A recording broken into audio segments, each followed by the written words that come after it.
Okay, மறுபடியுமாக இந்த காலையில் கடவுளுடன் இருந்த காலை ஜெபத்திற்கு வந்திருக்கிற உங்கள் யாவரையும் நம்முடைய ஆண்டவரும் இரட்சகருமாகிய இயேசு கிறிஸ்துவின் நாமத்தினாலே நான் வாழ்த்தி வரவேற்கிறேன். நாம் திருப்பிக் கொள்வோம். லேவியராகமம் 2வது அதிகாரம் 11வது வசனம். லேவியராகமம் 2வது அதிகாரம் 11வது வசனம். Thank you Lord.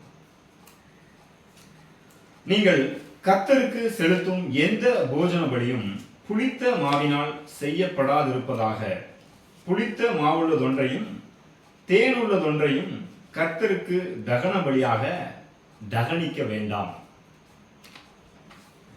பாருங்க, இந்த லேவியராகமம் புஸ்தகம் ஒரு அற்புதமான புஸ்தகம். ஆனால் பொதுவாக எல்லாரும் அதை அவ்வளோ வாசிக்கிறது இல்லை. ஏன்னா முழுவதும் எதை குறித்து இருக்கிறது? பலியை குறித்து இருக்கிறது. இன்னும் கேட்டால் சிலர் என்ன நினைக்கிறாங்க, இயேசுவே ஒரே பலியாகிட்டார், அதனால இப்போ நம்ம ஒன்றும் அதெல்லாம் படிக்க வேண்டியதில்லை, அதெல்லாம் நம்ம பலி செலுத்த வேண்டியது அவசியம் இல்லைன்றது வேதம் நமக்கு தெளிவாக போதிக்குது பாருங்க. ஆனால் இதை படிக்கவே வேண்டியதில்லை நிறைய பேர் என்ன செஞ்சிடறாங்க, விட்டுறாங்க. அதனால சில நன்மைகளை இழந்துடுறாங்கன்னு தான் நான் சொல்லுவேன்.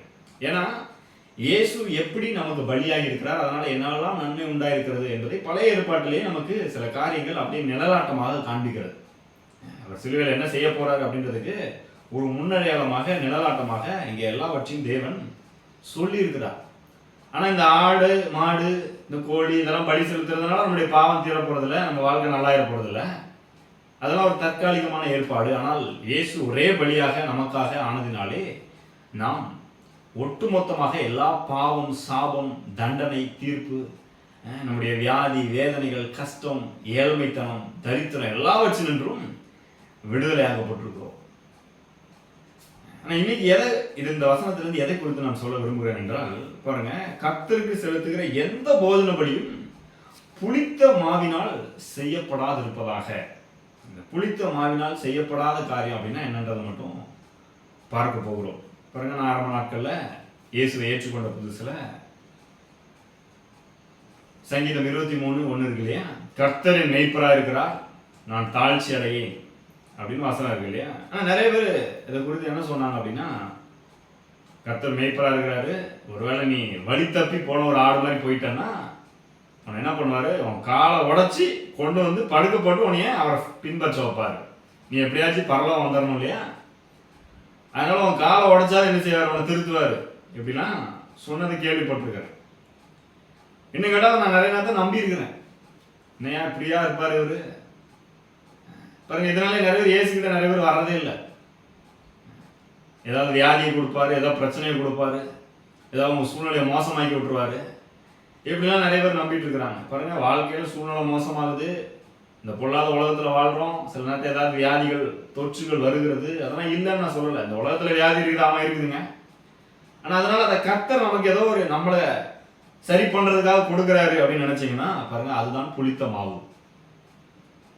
அதுதான் என்னது, புளித்த மாவாக இருக்கிறது. அப்ப தேவனை பத்தி இப்படி ஒரு எண்ணம் இருக்கும்போது என்ன ஆயிருது, நமக்கு கடவுள் மேலே ஒரு பயம் வந்தது. ஏதாவது ஆயிருமோ, குடும்பத்தில் ஏதாவது ஆயிருமோ, இப்படி செஞ்சிருவாரோ அப்படின்ற ஒரு பயம் வந்தது பாருங்க. இப்படிப்பட்ட இந்த போதனைகளை தான் தேவனை பற்றியே தப்பாக சொல்லுகிற இந்த மாதிரி போதனை தான் என்னது, புளித்த மாவாக வேதம் சொல்லுகிறது. உதாரணத்துக்கு ஒரு வசனத்தை வாசிக்கிறோம் பாருங்க. இயேசு அதை குறித்து சொல்கிறார். மத்தேயு 16வது அதிகாரம் 6வது வசனம். மத்தேயு 16:6. இயேசு அவர்களை நோக்கி, பரிசேயர் சதுசேயர் என்பவர்களின் புளித்த மாவை குறித்து எச்சரிக்கையாயிருங்கள் என்று சொல்லுகிறார். பரிசேயர் சதுசேயர் என்பவர்களின் புளித்த மாவை குறித்து எச்சரிக்கையாயிருங்கள் அப்படின்னு என்ன அர்த்தம் பாருங்க. இந்த பரிசேயர்களின் புளித்த மாவு என்று சொல்லும்போது நியாய பிரமாணத்தை கடைபிடிக்க தவறுகிற ஜனங்களை, கடைபிடிக்கிறவங்க நல்லா இருப்பீங்க, கடைபிடிக்க தவறுகிற ஜனங்களை தேவன் நியாயம் தீர்த்து அவ்வளவுதான் அவங்க வாழ்க்கையே முடிந்தது. நீ சரியில்லை, நீ ஒழுங்கா இல்லை, நீ அப்படி இல்லை, நீ இப்படி இல்லைன்னு இந்த பரிசேயர்கள் என்ன பண்ணாங்க, குற்றப்படுத்திக்கிட்டே இருந்தாங்க. தேவனிடத்திலே கிட்டி சேர விடாம பண்ணிட்டு இருந்தாங்க பாருங்க. இயேசு சொல்றாரு, புளித்தமாவது எச்சரிக்கையா இருன்றார். ஏன்னா நியாயப்பிரமாணத்துக்கு அர்த்தத்தையே அவங்க அதனுடைய ஆவிக்குரிய உண்மையான அர்த்தத்தையே போட விட்டுட்டாங்க. வெளிப்புறமா எல்லாம் கரெக்டா இருந்தா ஓகே அப்படின்ற ரீதியில போயிட்டு இருந்தாங்க பாருங்க.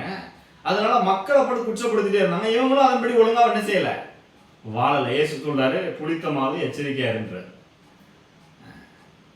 கடவுளோடு இந்த மாதிரி புளித்தமாவின் போதனையெல்லாம் என்ன செஞ்சிடாத, சேர்த்துறாத. அது மட்டும் இல்ல, அடுத்த சொல்றாரு இல்லையா சதுசேயர். இந்த சதுசேயர்களின் புளித்தமாவு அப்படின்னா என்ன அர்த்தம்? இது மனுஷீக போதனை. மனுஷன் என்ன சொல்றான், மனுஷனுடைய நம்பிக்கை என்ன, இது இயற்கைக்கு அப்பாற்பட்ட விதத்துல எல்லாவற்றையும் விஞ்ஞானம் சயின்ஸ் படி இந்த உலகத்தில் இருக்கிற எல்லா காரியத்தையும், வாழ்க்கையின் எல்லா காரியத்தையும் விளக்கி சொல்லிடலாம். எல்லாத்துக்கும் உனக்கு லாஜிக்கலா ஆன்சர் கிடைச்சாதான் கடவுள் இருக்கிறாரு. லாஜிக்கலா அறிவியல் படி உன் வாழ்க்கையின் பிரச்சனையெல்லாம் தீர்த்திடலாம், விஞ்ஞானத்தின் ரீதியில வாழ்க்கையின் பிரச்சனையெல்லாம் தீர்த்து விடலாம் என்று இது போதிக்கிறது. ஸோ இப்படிப்பட்ட போதனை என்னதான் புளித்த மாவுன்னு சொல்றாரு பாருங்க. இந்த விஞ்ஞானம், இந்த உலகத்தின் ஞானம் எல்லாவற்றை காட்டிலும் ஒரு பெரிய ஞானம் தேவனுடைய ஞானம். ஆகவே இந்த மாதிரியான புளித்த மாவுகளை என்ன செய்யணுமா, எச்சரிக்கையா இருக்கணும். இன்னைக்கு அதெல்லாம் இருக்குது பாருங்க. இன்னைக்கு பரிசேயர்கள் சதுசேயர்கள் போன்ற ஆட்கள் உலகத்துல இருக்கிறாங்க. அப்ப இதுக்கெல்லாம் நம்ம என்ன செய்யணுமா, எச்சரிக்கையா இருக்கணும். ஏன் எச்சரிக்கையா இருக்கணும்? எச்சரிக்கையா இல்லைன்னா தேவனை விட்டே உங்களை பிரிச்சுடுவாங்க. தேவன் உங்களை நேசிக்கல, உங்க மேல அன்பா இல்லை, நீ ஒழுங்கா இல்லை அப்படின்னு சொல்லி என்ன பண்ணுவாங்க, குற்றப்படுத்திட்டே இருப்பாங்க பாருங்க. அதுக்காக நான் ஒழுங்கா இருக்க வேணாம்னு சொல்லல, ஒழுக்கமா வாழ வேணாம்னு சொல்லல. என்ன சொல்றேன், தேவனிடத்துல நீங்க கிட்டி சேர்ந்தீங்கன்னா தான் ஒழுக்கமாவே வாழ முடியும். இல்லைன்னா ஒழுக்கமா வாழ்றதுக்கு வழியே இல்லை. ஆனால் இந்த புளித்த மாவு போன்ற இந்த மாதிரியான போதனைகள் என்ன பண்ணுது, கர்த்தர் உன்னை ஏதாவது பண்ணிடுவாரு, இந்த மாதிரி வியாதியை கொடுத்துருவாரு, இப்படிலாம் சொல்லுகிற போதனை என்ன பண்ணுது, தேவன் மேல இருக்கிற நல்ல நம்பிக்கையை கெடுத்து போடுகிறது. இன்னும் சிலர்லாம் நான் கேள்விப்படுறேன் பாருங்க, இப்பவும் அப்படிதான் இருக்கிறாங்க. பல வருஷமா சர்ச்சுக்கு போனவங்க, ஆனா என்ன நம்புறாங்க, பிறகு அவங்கள குற்றம் சொல்றதுக்கு ஒண்ணும் இல்லை, அவங்களுக்கு தெரியல அவங்க தவறாய் அந்த புளித்த மாவினால் போதிக்கப்பட்டிருக்கிறார்கள். வீட்டில் யாராவது ரசிக்கப்படாத ஆட்கள் இருந்தாங்கன்னா அடிச்சுதான் கர்த்தர் என்ன செய்வாரு, திருத்துவாரு.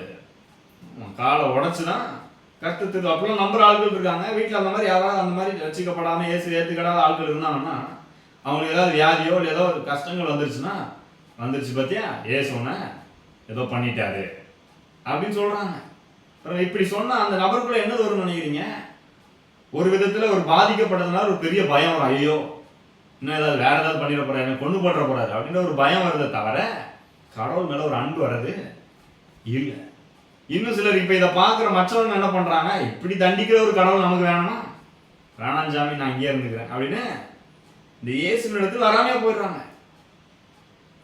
இன்னும் இயேசுக்குள்ள இருக்கிற அந்த மாதிரியான குடும்பத்தில் இருக்கிற பிள்ளைகள் அவங்களுக்குள்ள என்ன ஆகுது, இன்னும் இயேசு இப்படிப்பட்டவரா, இப்படி அடிச்சுதான் திருத்துவாரா, அதுக்கு எங்க அம்மா அப்பாவே தேவலாம் போல இருக்குது அப்படின்ற எண்ணம் வந்தது பாருங்க. ஆகவேதான் சொல்லுகிறேன், இப்படிப்பட்ட புளித்த மாவுக்கு நாம் எச்சரிக்கையா இருக்க வேண்டும். அதுதான் லேவியராகமம் 2:11 தேவன் தம்முடைய ஜனங்களுக்கு சொல்றாரு, நீ கர்த்தருக்கு செலுத்தும் எந்த போஜன பலியும் புளித்த மாவினால் செய்யப்படாது இருப்பதாக அப்படின்னு சொல்றாரு. அப்படின்னா என்ன அர்த்தம், இயேசு கல்வாரி சிலுவையில உங்களுக்காக பலியாக போகிறார். அந்த பலியோடு இயேசு உங்க பாவத்திலிருந்து, சாபத்திலிருந்து, பிரச்சனையிலிருந்து உங்களை விடுவிக்கும்படி அவர் தன்னையே பலியாக்க போகிறார். அந்த பலியோடு எந்த புளித்த மாவையும் சேர்த்துறாத, வேற ஏதாவது ஒரு பலியை சேர்த்துறாத. இதை பண்ணா ரட்சிக்கப்பட்டுரும், இதை பண்ணா பாவ சாபம் தீர்ந்துரும் அப்படின்றத என்ன செஞ்சிடாத, சேர்த்து விடாதீர்கள், கலந்து விடாதீர்கள் என்று சொல்கிறார். கல்வாரி சிலுவையில் அவர் பட்ட பாடுகளோடு நம்மளுடைய பாட சேர்த்துடக்கூடாது. இந்த மாதிரி வாக்குத்தத்தம் கொடுக்கும்போது சொன்னேன், கர்த்தரின் ஆசீர்வாதமே ஐஸ்வர்யத்தை தரும், அதனுடைய ஒரு வேதனையை கூட்டார். வேதனையை கூட்டாருன்னு கர்த்தர் சொல்லிட்டாரு, தெளிவா வேதம் சொல்லுகிறது. இப்ப இது கூட இல்லைங்க, சில நேரத்துல கர்த்தர் வேதனையா கொடுக்குறாரு, துன்பத்தை கொடுக்குறாரு அப்படின்னு சொன்னீங்கன்னா அதான் புளித்தமாக சேர்க்கிறது. அப்போ சிலருக்கு இந்த மாதிரி சொன்னோன்னா சிலருக்கு என்ன கேள்வி ஆகுதுன்னா, வேதம் தான் பாடு உண்டுன்னு சொல்லுது இல்லையா, அவர் கூட நம்ம பாடுபடணும்னு சொல்லுது இல்லையா. பாருங்க ஒரு வசனம் அப்படியே சொல்லுது பாருங்க, ரோமர் 8வது அதிகாரம், ரோமர் 8வது அதிகாரம் 17வது வசனத்தை உங்களுக்காக நான் வாசிக்கிறேன். ரோமர் 8:17, நாம் பிள்ளைகளானால் சுதந்திரருமாமே, தேவனுடைய சுதந்திரரும் கிறிஸ்துவுக்கு உடன் சுதந்திரருமாமே, கிறிஸ்துவுடனே கூட நாம் மகிமைப்படும்படிக்கு அவருடனே கூட பாடுபட்டால் அப்படி ஆகும். இதை பிடிச்சிக்கிட்டாங்க நிறைய பேர். இதை பிடிச்சிட்டு என்ன சொல்றாங்க, பாடுபடணும்னு வேதம் சொல்லுதியா. இது மட்டும் இல்லாம தேவ பக்தியாய் நடக்கவிருக்கிற யாவரும் துன்பப்படுவார்கள், பாடுபடுவார்கள். வசனம் இருக்குது, உண்மைதான், எனக்கு நல்லா தெரியும் பாருங்க. நானும் இதெல்லாம் ஆரம்பத்தில் அவ்வளோதான் பாடு இருக்குது போல இருக்கு அப்படின்னு நம்பியிருக்கிறேன் நான். ஆனால் இவங்க பாடுன்னு சொல்லும்போது என்ன பாட சொல்கிறாங்க? வியாதி வர்றது, வாழ்க்கையில் தேவையில்லாத பிரச்சனைகளை வருகிறது, தரித்திரம் கஷ்டத்தில் பண கஷ்டத்திலேயே வாழ்ந்துட்டு இருக்கிறது, குடும்ப பிரச்சனையிலேயே போயிட்டு இருக்கிறது, பிள்ளைகள் சரியாக இல்லாமல் இருக்கிறது, இதெல்லாம் தான் பாடுகள் நினைச்சிட்டு இருக்கிறாங்க. இதெல்லாம் பரலோகம் போனோம்னா சரியாயிடும். இந்த பாடுகளெல்லாம் அனுபவிச்சு நம்ம எப்படியாவது பரலோகம் போயிடணும். தப்புங்க. அந்த பாடை பத்தி இங்க சொல்லலை. எந்த பாடுகளை பத்தி சொல்றாரு? இயேசு கிறிஸ்துவின் நாமத்தின் நிமித்தம் நம்ம பாட அனுபவிச்சோம்னா அந்த பாடுபட்டால் அப்படி ஆகுன்றாரு. அந்த பாடுபட்ட வாழ்க்கையில நாம மகிமை அடைய முடியும்ன்றார். அந்த பாடு நல்லதுன்றாரு. தேவ பக்தியாய் நடக்க நீங்க ஒழுங்கா வாழ்ந்து பாருங்க. ஒரு ஆபீஸ்ல போய் வேலை பார்க்குறீங்க, உலகத்துல வாழ்றோம், பல விதமா இருக்காங்க. லஞ்சம் வாங்குறாங்க, ஏதாவது ஏமாத்து வேலை பண்றாங்க, ஒருத்தனை கீழே தள்ளி இன்னொருத்தன் உயரணும்னு நினைக்கிறேன், இதெல்லாம் நடக்குது இல்லையா? இதன் மத்தியில நீங்க ஒழுங்கா இருந்து பாருங்க. நான் லஞ்சம் வாங்க மாட்டேயா, நான் இப்படிதான் இருப்பேன், நான் கர்த்தரை நம்புறேன், கர்த்தரை நம்புகிறவனா செழிப்பான்னு வாழ போறேன், நான் யாருக்கிட்டே எதையும் ஏமாத்த போறதில்ல, என் இஷ்டத்துக்கு வாழ போறதில்ல, தேவன் இப்படி சொல்லியிருக்கிறார், இப்படி வாழ போறேன் அப்படின்னு நீங்க வாழ்ந்து பாருங்க. 4 பேர் உங்களை எதிர்ப்பாங்க. ஏன்னா நீங்க நீதியா வாழணும்னு விரும்புனீங்கன்னா, நீங்க நீதியா வாழறதுனால அவன் பாதிக்கப்படுறான்.